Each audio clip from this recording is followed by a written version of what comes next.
Hey, good afternoon to you. It is 4:06 now, News Talk 105.9 WMAL, where we're making sense of the news. Coming up this hour, Congressman Jason Smith. He's the chairman of the House Ways and Means Committee. We'll get into the latest brand new details on Joe Biden receiving 10% for the big guy from China. The media is ignoring this bombshell. We are not. Jason Smith will have more information for us. And then Jason Miyares, the Attorney General of the Commonwealth of Virginia, is here at 5 o'clock today. You can join us at 888-630-9625, 888-630-WMAL. I started the show telling you this. I'm going to continue telling you this. Just so much lying going on today. Both political parties, to be sure, about how Washington operates and what kind of money needs to be spent and on what priorities. And you ever feel like they're just not really looking out for, the voters? Let me take a call on that subject. Let's take Kyle in Fredericksburg now on line 4. Kyle, good afternoon. You're on the Vince Coglianese Show. Hey, Vince. I was talking with your screen earlier, and my question really is why the posture in Washington and in the United States is to fund war abroad, in particular with the ongoing war in Ukraine, but as well as the war in Israel. And I find it kind of troubling that in a time in the United States where we've gone past social problems from the 60s with racism. Now instead of people trying to unify and trying to figure things out socially, it's anti-Semitic this and Islam that. It's the Palestinians and the Israelis are known to be Semitic tribes anyways, and it's from that same region. They practice Abrahamic religion. So I don't fathom it, and I'm kind of troubled that it's being brought here to divide us even more so, especially with a president who ran on the premise of unifying the United States. It's I don't know. That's pretty much what I wanted to ask. It's a cruel joke, isn't it, Kyle? That he ran as a unifier. And remember, what was the knock on Trump before he even became president of the United States? He would drive the economy into the ground, and he would lead us into World War III. And that he was racist. Yeah, and that he was a big racist. And guess who actually happens to be doing all of those things for real? That would be his successor, Joe Biden. No, but to your point, that the core of your call, I think, which is, look, there's a lot of passion inside of Washington for foreign engagements, and there's like a loud volume of intensity on all of them, all the time. And that's not in any way a knock on the merits of those engagements. I think it is just an absolutely abhorrent thing that you had a terror attack on Israel, devastating terror attack on a key ally for the United States in the Middle East. But at the same time, have you noticed that you don't have the same volume of consternation on any number of things that are so important to the well-being of the United States of America domestically that they just don't even care? It's like, yeah, we'll get to that. Yeah, the border, we got to figure it out at some point. Oh, inflation, we're working on that. Oh, the economy is totally fine, actually. You're even though your bank account doesn't say that, the economy is totally fine. Once you figure it out, you'll know that we're doing a great job. Have you noticed that that's sort of the trend with all of the issues that affect you much more personally? And then, of course, you get this hysterical intensity on everything else, the stuff that is outside of our country's borders. And you start to feel really what? Like, basically abandoned, right? You wouldn't run a household like this.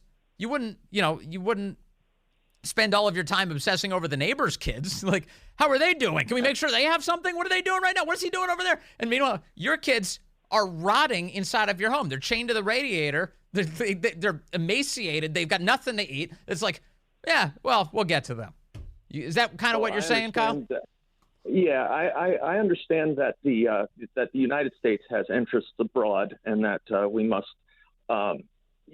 we have to defend and take care of certain things. But at the end of the day, to feel isolated as a voter and as somebody who lives here in this country by the people who represent us, I'd rather isolate myself from all of these foreign problems and just take care of the problems that are really here. And I think that's probably how a lot of people here in the United States that do not belong to Washington or do not belong to big business or any donors or anything like that feel as well. But absolutely, I kind of just wanted to get that off my chest. It wasn't necessarily a topic that you were going on earlier. No, this is what I want to talk about. This is what I want to talk about. Kyle, thank you for the call. I appreciate it. Thank you. On this point, it doesn't matter what country we send money to.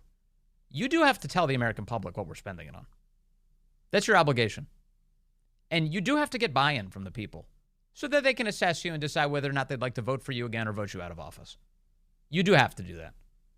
On Ukraine, we have spent, what is the number now? Something like $150 billion. Did you know that we've spent about as much on Ukraine in 2 years as we've spent on Israel in the entire existence of our aid to Israel? Did you know that? I mean, there's a lot of chatter all the time about, we give aid to Israel. Yeah, we give aid to Israel. We've now given Ukraine about as much in just the last 2 years as we've given in the entirety of our aid relationship with Israel. And House Republicans this week are proposing $14.3 billion in aid for Israel right now. It's a standalone bill.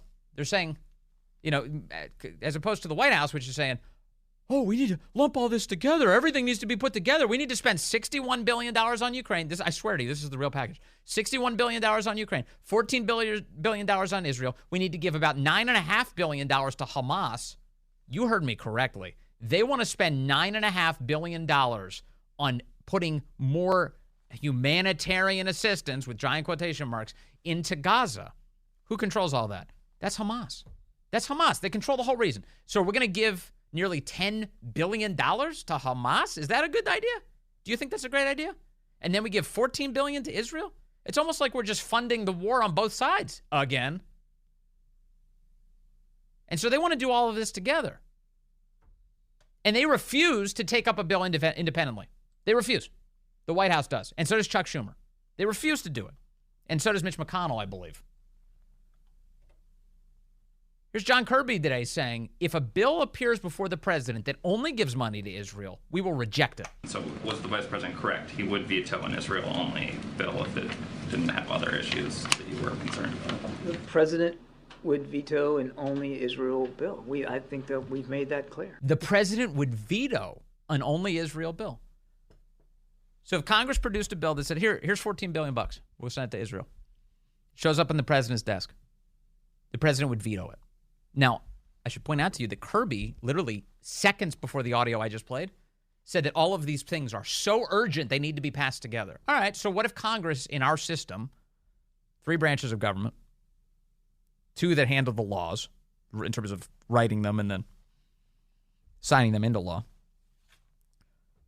what if the Congress produces a bill that says, here's $14 billion for Israel? We'd veto it, he says. What? Well, I thought their needs were urgent. I thought this was one of the most pressing priorities that any of us could do. We need to get $14 billion to Israel, and right now. Nope, we'd veto it. Not unless it includes $61 billion for Ukraine. Now, why is it that they need to lump all these things together? Why can't they be passed individually? And of course they should be, right? Every single one of these priorities should be funded on an individual basis. Make it so that no lawmaker can escape behind some other priority. I'm hiding behind this priority. I supported this thing, but not the other thing. But, well, you take what you can get. No, individual things. So that we can assess you. Who voted for that? Who didn't vote for it? I don't think you should have this job anymore. I'm going to vote for you again. This is the system. And what they want to do is they want to corrupt it. They want to conceal. They want to hide. They want to play a shell game. How is it that Biden gave, you know the answer to this is a rhetorical question, but how is it that Biden gave a Oval Office address, now, what was it, 2 weeks ago that he did this? The second Oval Office address of his presidency. And he said that we need to do this now. We need to pass this gigantic funding package for everybody now on the backs of Israel suffering. And then they released the outlines of it. It was a Thursday speech. On Friday, they released the outlines of it, and it included what I just told you. $61 billion for Ukraine, $14 billion for Israel, $9.5 billion for Hamas, $14 billion to bring more foreign nationals into our country. That actually is in the bill, too. These people, they betray us, don't they? And so what they're really doing, if we're being honest, which we are, we're always honest, is they're exploiting Israel's suffering to fund everything else. They're exploiting that. They know that you hate the images of what happened in Israel. They know that. And so they're going to take advantage of you now. They're going to rob you. $61 billion to Ukraine. That's the plan. And they're so confident that they can rob you that John Kirby will stand up there and say, yeah, we'd veto an only Israel bill. So was the vice president correct? He would veto an Israel only bill if it didn't have other issues that you were concerned about. The president would veto an only Israel bill. They'd veto it. That we've made that clear. They'd veto it. Now, let me address the Republican bill for a second. House Republicans are contemplating an Israel package that would include $14.3 billion to Israel. They would pay for it by cutting the $14 billion that was built into the Inflation Reduction Act to fund 85,000 new IRS agents. That's how they would pay for it. Now, let me just point out something that should be obvious. We don't actually have any of this money to begin with. All of this is borrowed money. So they just wouldn't add more to our debt. That's the plan. The IRS agents that they would cut, well, that's a useful exercise. That's something you should do. Those IRS agents, the Treasury Department just admitted a couple weeks ago, by way of the Treasury Department Inspector General for Tax Administration, that they don't actually know how to distinguish between someone who makes $400,000 or more versus $400,000 or less. Remember that Biden promise that, oh, we're only going to go after people who make more than $400,000. It was garbage when he said it, and it is now officially confirmed garbage from the Treasury Inspector General. Yeah, the IRS can't really make the distinction, so everybody gets audited. So this is meant to hassle middle-class Americans. Congratulations. Inflation Reduction Act. So the Republicans are right to try and defund this thing, defund that component. But on the $14.3 billion for Israel, they do have an obligation to tell you what they're spending that money on, right? As I pointed out a moment ago, we've over the lifetime of our relationship with Israel, we've given them $150 billion. That's over the entire lifetime of our aid to Israel. So, and obviously one of the things we've been doing is we're giving them this money so that they can be prepared for this eventuality. There has never been a more obvious conflict in the history of the planet, has there? Israel is surrounded by countries who hate them and want to see them wiped off. Hamas's charter is the eradication of Israel. So, of course, we've been giving them all this aid in the preparation for that very thing. So, look, I think that there's a perfectly good case that can be made here to give some more cash to Israel in their moment of need. Just lay it out for us, right? Go back to treating Americans like they're adults who have a say, who pull the lever, who vote. Have some sense of, right? Get some buy-in. Pretend for a moment that we live in a constitutional republic where you're held accountable to the voters. Just pretend. Just do me a favor and play pretend for a moment. But you have, the biggest point I just want to make and emphasize is they really do want to exploit this terrorist attack in order to raid the piggy banks for money we don't have. To give money, $61 billion to a country, Ukraine, where the leadership of that country is now openly admitting, or at least quietly admitting to Time magazine this past week, that everybody is stealing everything. It's all being stolen. All this American generosity is being stolen. This, as Ukrainian officials are admitting now that, yeah, we're kind of in a stalemate. Things aren't moving at all in this war. It's just a lot of people dying, and that's going to continue over and over and over again. Okay, so what's in the American interest? What's in the Ukrainian interest, for that matter? Can we have any of these conversations, or are we supposed to trust you? And how can we trust you if you take advantage of a terrorist attack in order to give even more funding to Ukraine than you're even giving to Israel? Does that make any sense to you? Let's take line 3. We've got Sam calling in from Alexandria. Sam, good afternoon. You're on the Vince Coglianese Show, sir. Hey, thanks, Vince. I really appreciate it. You know, your analogy about, taking care of your own house really, really struck me as exactly right on. And, how we have conversations with, perhaps our liberal neighbors or friends and say, hey, you've seen that house or you may have driven by it that is unkept outside, People come in and out. There's really nothing stopping them. You don't know who's in the house. And your kids are in the house, and you're allowing this. And you're allowing the politicians or the landlord to put you in this situation. And it kind of boiled down to us when, talking to your call taker, that the only opportunity we have to change it is with these local elections, with the school boards and delegates and so forth, that we have coming up next Tuesday. Yeah, get your house in order. I should point out, Sam, I appreciate the compliment.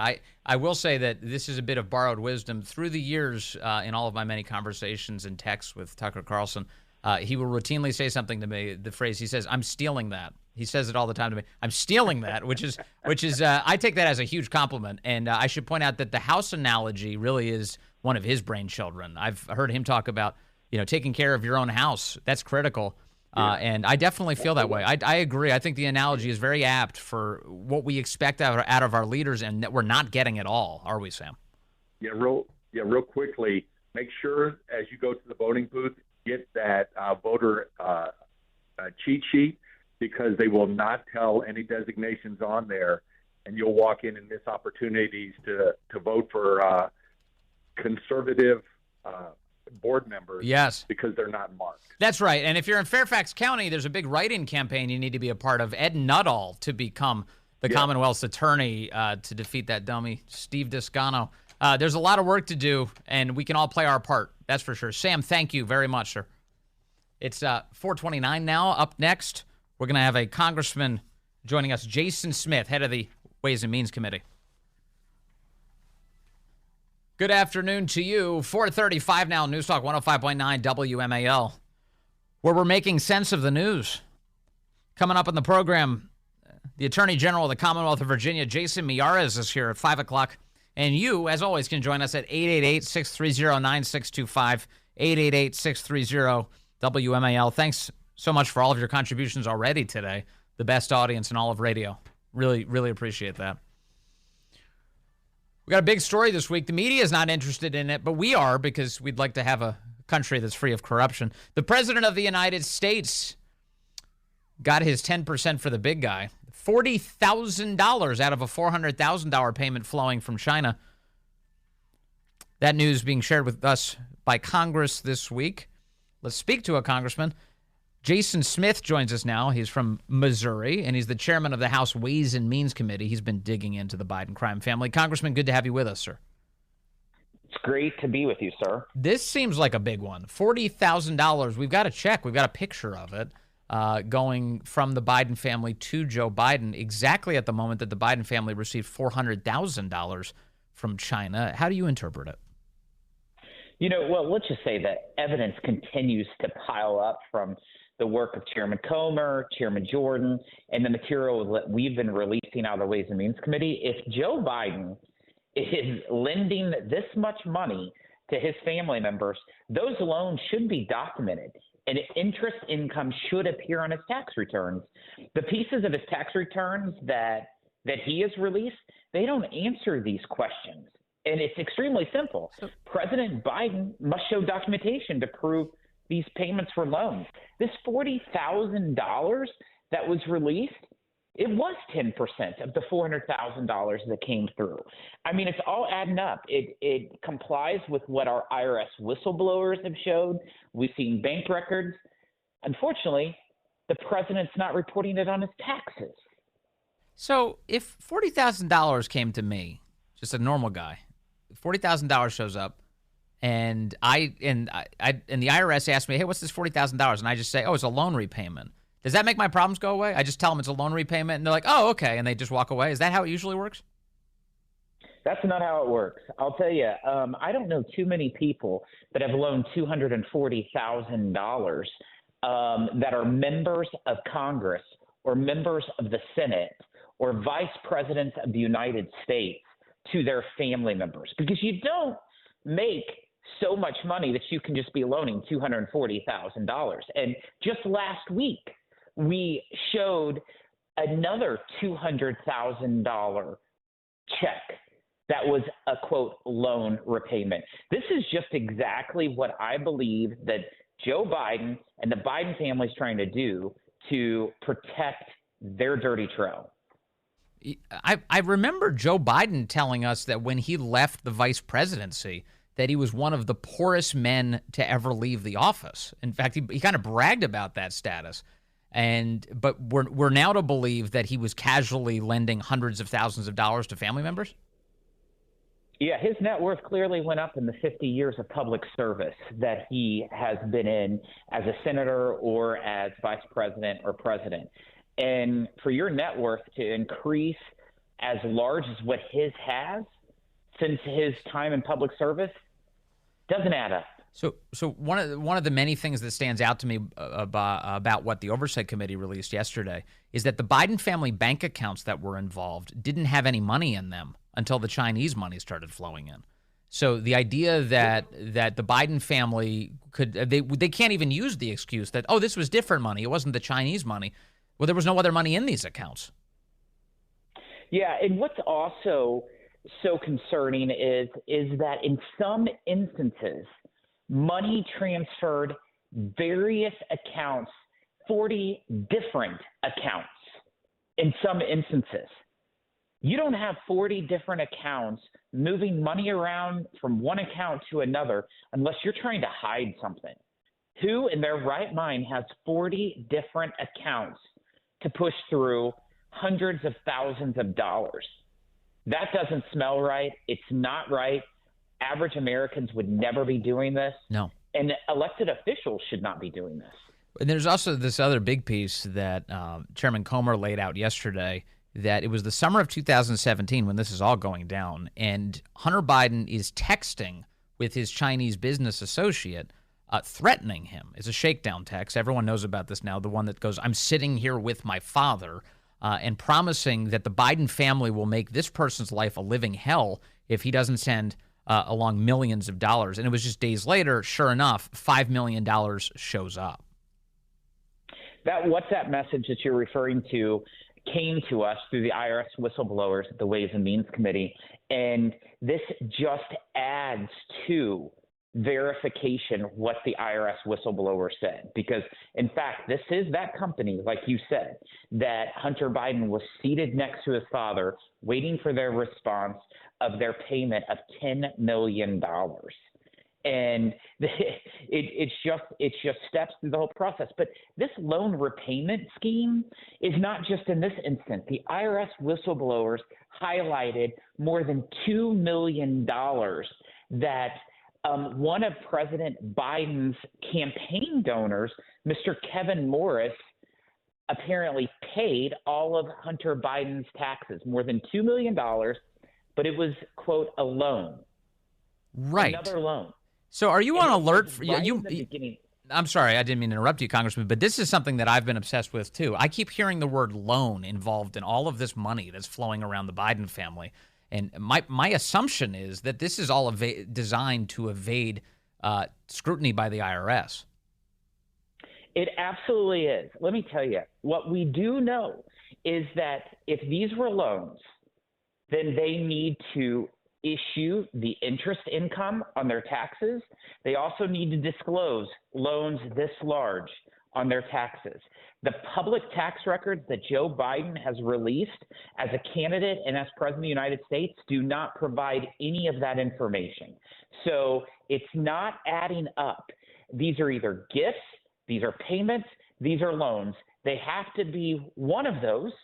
Which are they? And if they're any of them, they're not being disclosed on the president's tax returns, which is a crime. Yes. Now, 2017, this is interesting because one might look at this and go, look, he's not vice president of the United States at that point. He's also not yet president of the United States. But my impression, based on the documents that we've seen so far, is that some of this Chinese money was designed to enrich the Biden family for deliverables they already brought. In other words, this is back payment that they were giving to the Biden family because the Bidens recognized that they couldn't take money without being scrutinized until Joe Biden was not vice president of the United States anymore. None of this is adding up. The IRS whistleblowers have have provided a lot of great documentation showing where there were official acts that were connected to resources that was coming into the Biden family and affiliates, which is very, very disturbing. What we do know from the IRS whistleblowers that Joe Biden was the family brand, and it was the brand that the Bidens were selling all over the world for access. There's no question about that. We know that President Biden said that he knew nothing of his son Hunter Biden's business dealings. Then whenever we proved that he in fact did, he said that he was not involved in his son's business dealings. We know that he is. And we also know that he has benefited based on information from the IRS whistleblowers that he has benefited from his son's business dealings. Yes. It's just absolutely terrible. So we've caught, of course, Joe Biden in a couple of obvious lies. That includes some of the stuff that you just mentioned, that he never talked to his son about his business dealings, quite obviously false. And additionally, that his family never got any money from China. He said that on a debate stage. That's explicitly false. In fact, Joe Biden himself, we have checks now, images of checks showing that he did receive money from China. At what point do we get to the level where we take the so-called impeachment inquiry to an actual impeachment proceeding? You know, there are still a lot of items, at least in our space, and we are focused on the tax aspect of this investigation through the Ways and Means Committee. And of course, Jim Jordan is through the Department of Justice, Judiciary, Jamie Comer's oversight. There's still several people that we have subpoenaed.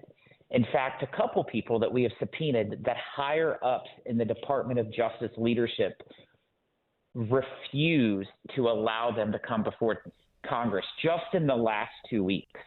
And so, of course, this administration is obstructing our investigation. Yes. We got to continue to get this information to hopefully lay out the frameworks of where the next steps are. These senior Justice Department officials you mentioned, are these, did Congress send subpoenas already, or are you requesting their testimony? We issued subpoenas to 2 different DOJ tax investigators. And the higher ups, they agreed to come in to Congress for depositions, but the higher ups prevented them from coming in. And that's just in the last 2 weeks. So they were subpoenaed, they agreed to it, but then folks higher up in the food chain at DOJ would not allow them to come in. Clearly, the administration is obstructing a congressional investigation. So what are the consequences for refusing a subpoena? How does that usually work?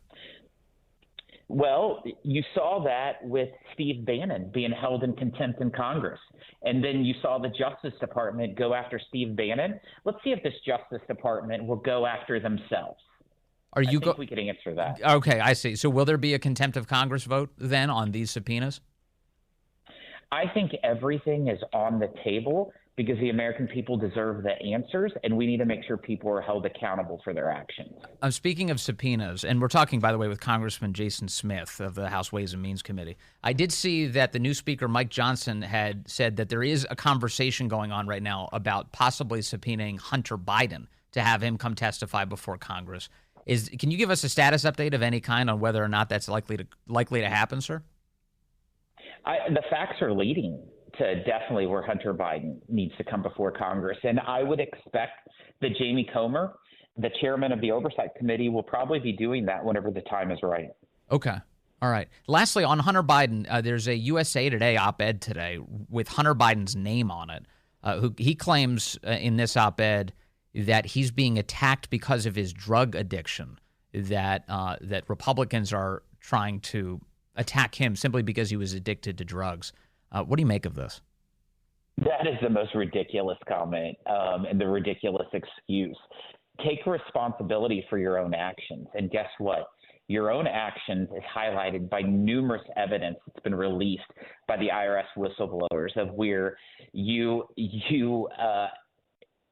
basically sold your family's brand to countries all over the world, Romania, China, Ukraine, and you profited off of the family brand, which is your father. His name is Joe Biden. And so that's what the IRS whistleblowers brought up. Don't bring in the fact that you have a drug problem as an excuse of why Congress is going after you. We're going after you because your family has received millions of dollars to get access to your father. Congressman Jason Smith of the House Ways and Means Committee, sir, thank you very much for your time today. Really good to talk to you as always. It's good to talk with you. Take care. That's, again, Congressman Jason Smith. Let's see here. I want to go to the phones. We've got Allison calling in from High Point, North Carolina on line 4. Allison, good afternoon. You are on the Vince Coglianese Show. Hello. Thank you for taking my call. So many things to talk about, but my envelopes are addressed to Tommy Tuberville, thanking him for standing strong, supporting life and the law. And then the second envelope is to my senator that I believe in, Ted Budd, asking him to support Mr. Tuberville. I won't bother with hand in the till Tillis because of what I just said about his hand in the till. Mm-hmm. I love your show, the conversation about Israel and just the filth that is going on, and I don't know what else to do. I've got 2 stupid envelopes addressed, and that will probably be thrown in the trash. I'm a 63-year-old, 140-pound woman who, what am I going to do? I want to help, and I just feel stuck. Yes, like you're at your wit's end. I have a lot of hair, but I'm tearing my hair out, wanting to help people that. Oh God! Yeah, help me, Vince. Allison, help me help people. Allison, just so people understand what you're saying, you're writing a thank you card to Tommy Tuberville because he's saying that the money that we give to the American military that you pay for in your taxes, Allison, should be used for the military and not for aborting children. He's now being attacked by Republican. Yes, sir. He's now being attacked by Republican senators for that. Did you say that you're a veteran as well? I did, sir. Well, thank you for that. And let me. That is. I just want people to understand that people that want to die for their country. Yeah. We're above the fray. Except if your name is Lindsey Graham. Yes, I just said that. I hope you put that on the airwaves. Oh, it's already out. We can't stop it now. Okay. It's out there, Allison. Hey, Allison. How the radio works. Before I let you go here, High Point, North Carolina, if my memory serves correctly, it's a place where there's a lot of furniture that's made. Do they still make a lot of furniture in High Point? Well, until we sold it all to China. Oh, is that so? Yeah. What another national tragedy. Yeah, money above all. And, it's sickening, but I have to earn a living too, and I don't sell anything but a service, so that's okay, in my opinion.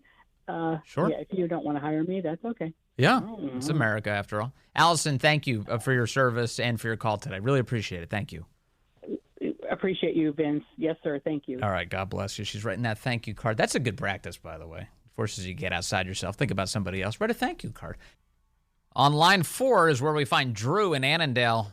Drew, good afternoon. You're on the Vince Coglianese Show, sir. Hey, Vince. How you doing? Good. All this talk about Tommy Tuberville weakening the military, I think he's actually been strengthening it because he's called into question the whole use of this unanimous consent for the advancement roster for the military. This unanimous consent is how we've gotten guys like Lloyd Austin, Mark Milley, and C.J. Brown in the general ranks starting to make dumb decisions with these Zampolit style, re-indoctrination cases and saying that we don't need the best pilots. We just need more black pilots. You know what's interesting about this? I'm glad you brought this up. Molly Hemingway, the wonderful Molly Hemingway, has a great thread on this subject today, Drew. She says that because he's been putting a hold on this and forcing Senate to go through regular order to confirm these nominees, among them, at least 40% of them have demonstrated that they are beholden to the dangerous DEI ideology, she says, a scourge that is plaguing military readiness and effectiveness. In other words, no more blank check sweeping, everyone gets through, we're not going to look at you. A close look is revealing something ugly. in at least 40% of the nominees so far. The man is a patriot. He's doing a good thing for the country, and he should be honored that way. We should respect him for that. It's 4:58.